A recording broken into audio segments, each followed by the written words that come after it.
Hello दोस्तों, क्या आपकी भी लड़कियों से बात करने में फटती है? लड़की के सामने जाते ही दिमाग ब्लैंक हो जाता है, समझ नहीं आता है कि क्या बात करूं, कैसे बात करूं। यह वीडियो सिर्फ आपके लिए है। दोस्तों, इस वीडियो को देखने के बाद आपके अंदर से लड़कियों से बात करने का डर पूरी तरह से ख़त्म हो जाएगा।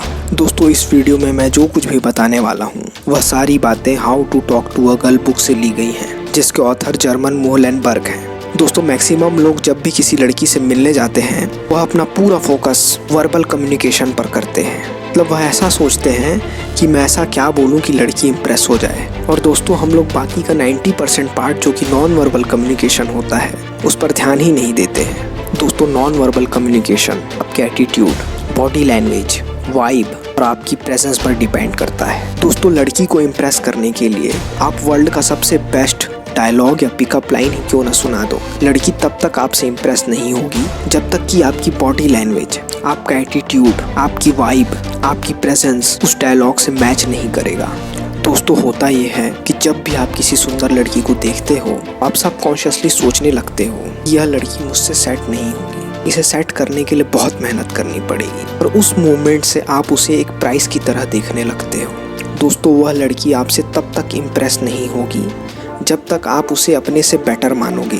दोस्तों, रियलिटी में आपको अपने माइंडसेट को चेंज करने की ज़रूरत है, ना कि उस लड़की को इम्प्रेस करने के लिए कुछ स्पेशल बोलने की। दोस्तों, आपने कभी सोचा है क्या कि आप एक लड़की को इम्प्रेस करने के लिए पिकअप लाइन्स और डायलॉग का सहारा क्यों लेते हो? क्योंकि आप उस लड़की के सामने कूल और इम्प्रेसिव लगना चाहते हो, तभी आप उन पिकअप लाइन्स का सहारा लेते हो। दोस्तों, अब इसका मतलब ये नहीं है कि पिकअप लाइन्स वर्क नहीं करती हैं, वर्क करते हैं, पर यह टोटली आपके ऊपर डिपेंड करता है कि आप उनको किस तरह से प्रेजेंट करते हैं।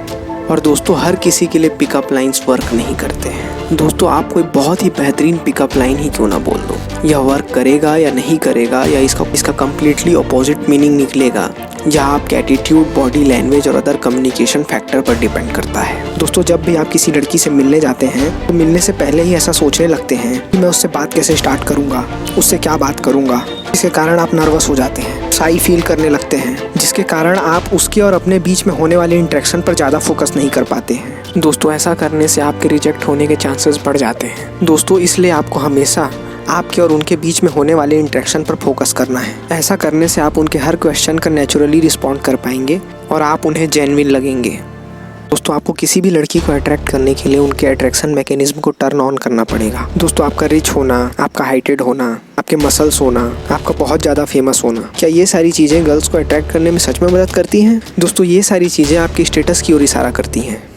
दोस्तों, ऑथर कहते हैं ऑल थ्रू ये सारी सुपरफिशियल चीज़ें भी मदद करती हैं, बट ऑथर इन सारी सुपरफिशियल चीज़ों से हटकर कुछ बहुत डीप बताना चाहते हैं। दोस्तों, लड़कियाँ हमें हमारे फेस या पैसे के बेसिस पर जज नहीं करती हैं, वह हमें हमारे बिहेवियर और हम उनके सामने कितने नीडी एक्ट करते हैं उसके बेसिस पर जज करती हैं। दोस्तों, ऑथर ने कुछ पॉइंट सजेस्ट किए हैं। अगर आप इन पॉइंट्स का ध्यान रखें तो आपको लड़कियों को अट्रैक्ट करने के मामले में सक्सेस जरूर मिलेगी। Point number first, emotional investment. दोस्तों, आपका बिहेवियर और इमोशनल नीड ही आपकी पर्सनालिटी में अट्रैक्टिवनेस को दर्शाता है। दोस्तों, आपके बिहेवियर से मतलब है कि आप दूसरों के सामने कैसे बिहेव करते हैं और दूसरे आपके सामने कैसे बिहेव करते हैं। ये दोनों एस्पेक्ट आपस में जुड़े हुए हैं कि कोई भी व्यक्ति हमें वैसा ही ट्रीट करता है जैसा हम उसे ट्रीट करने के लिए अलाउ करते हैं। दोस्तों, बिहेवियर का इंपॉर्टेंट कंपोनेंट इमोशनल नीड है। दोस्तों, जिस व्यक्ति का इमोशनल नीड जितना ज़्यादा होगा वह उतना ही कम अट्रैक्टिव होगा।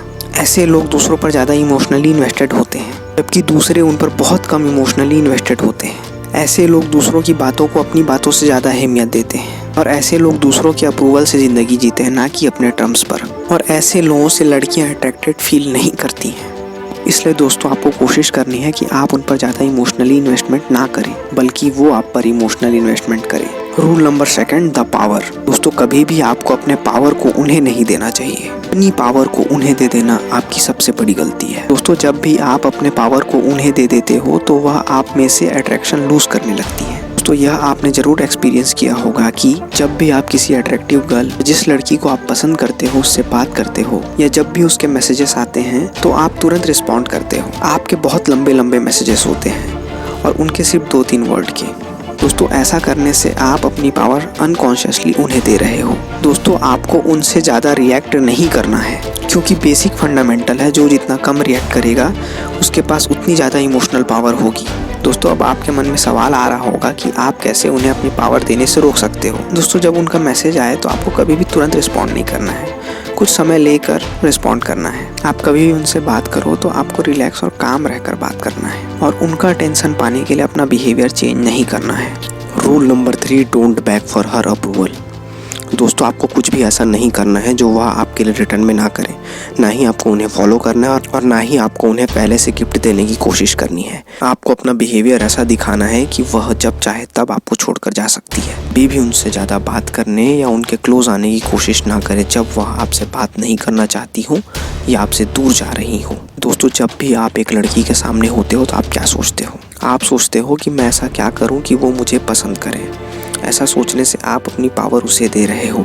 आपको कभी भी ऐसा नहीं सोचना चाहिए। Rule number 4, don't fear rejection. The difference between loser and winner is the loser don't fail enough. यदि आप किसी लड़की से बात करना चाहते हो तो सबसे पहला काम आपको उसे अप्रोच करना पड़ेगा, बात स्टार्ट करनी पड़ेगी, जो कि 90% लोग नहीं कर पाते हैं, अपने अंदर के डर के कारण फेल हो जाते हैं। जब भी हम किसी सुंदर लड़की को देखते हैं, उससे बात करने के बारे में सोचते हैं तो हम उससे पहले हजारों कारणों के बारे में सोचते हैं, जैसे कि क्या मैं मोटा दिख रहा हूँ, क्या मैं पतला दिख रहा हूँ, क्या होगा अगर वह मुझसे बात नहीं करेगी तो, अरे यार मेरी तो बॉडी नहीं है, मैं उससे कैसे बात कर पाऊंगा। दोस्तों इन सारी इनसिक्योरिटीज और डर को हम सही समझते हैं, जबकि रियलिटी में यह चीज़ें मैटर ही नहीं करती हैं। बस आपको उस लड़की के पास जाना है और उससे बात करना है। दोस्तों आपको इस बात को एक्सेप्ट करना पड़ेगा कि हर लड़की आपको एक्सेप्ट नहीं करेगी। दोस्तों क्या होगा अगर उस लड़की ने आपको रिजेक्ट कर भी दिया तो कम से कम आपके मन में रिग्रेट तो नहीं रहेगा कि यार मैं उस लड़की से बात करना चाहता था लेकिन बात नहीं कर पाया। Rule number 5, assume attraction. जब भी आप किसी लड़की को अप्रोच करने जाओ तो आपको एज्यूम करना है कि वह भी आपसे अट्रैक्टेड है, जबकि रियलिटी में ऐसा नहीं होता है। मोस्ट ऑफ द केसेस में लड़कियां आपसे इंटरेस्टेड नहीं होंगी, लेकिन अगर आप ऐसा सोचोगे तो आपको उन्हें अप्रोच करने में आसानी होगी। अगर वह आपको रिजेक्ट कर भी देती है तो आपको उससे कोई फर्क नहीं पड़ेगा, फिर आप नेक्स्ट कॉल पे ट्राई करना। ऐसा आपको तब तक करना है जब तक कि आपको आपकी मैच की लड़की नहीं मिल जाती। Rule number 6, have a goal in life. Life में गोल होना हमारी लाइफ के एस्पेक्ट को पॉजिटिवली इफेक्ट करता है। हमारे पास पहले से ही पॉजिटिव हैप्पी लाइफस्टाइल होगी तो हम कभी भी नर्वस नहीं होंगे। जब भी आप किसी लड़की से बातचीत स्टार्ट करोगे और अगर वह आपको रिजेक्ट कर देती है, आप अपनी लाइफ में आसानी से रिटर्न हो जाओगे। दोस्तों याद रहे, लड़कियां हमेशा उन लड़कों को पसंद करती हैं जो एक्साइटिंग हो, ना कि उन लड़कों को जो अपने आप को एक्सप्रेस करने से डरते हो। दोस्तों यदि आपको यह वीडियो अच्छी लगी हो तो चैनल को सब्सक्राइब करके बेल आइकन दबा दीजिए। वीडियो को लाइक, कमेंट और शेयर कर दीजिए। दोस्तों अभी हमारा चैनल नया है तो हमें आपकी सपोर्ट की ज़रूरत है।